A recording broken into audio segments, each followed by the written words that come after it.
Ystolafera, bro dir. Cyn dod i'r chweched, roedd y disgyblion yma'n mynd i'r ysgol bob dydd ger y gwaith dir ym Port Talbot. Pob bore ni'n gallu gweld y safle dir a mae'n atgoffa ni o pa mae'r ardal yn mor unigryw iddyn ni. Mae'n iconic i'r ardal, mae'n monument i'r hanes yr ardal. Mae Madi yn fair ar gyfer pobl ifanc y sir.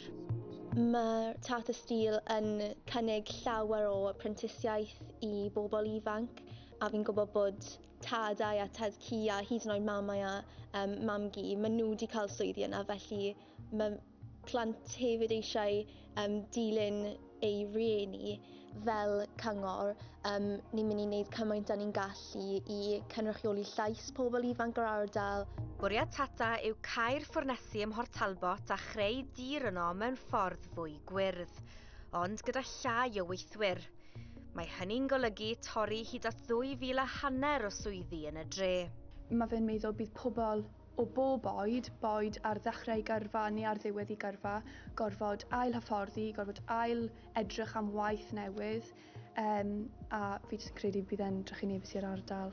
Yn amlwg mae'r holl fel emissions mae'r gwaith dir yn allyru, mae fe yn niweidiol i'r amgylchedd. Ond ar y llaw arall, mae'r gwaith dir yn rhan o hunaniaeth yr ardal. Mae'r rhai yma'n dweud bod cynlluniau cyffroes i'r ardal sydd angen pobl ifanc talentog. Ond ar hyn o bryd mae'r ergyd i bobl ifanc yma i'w deimlo.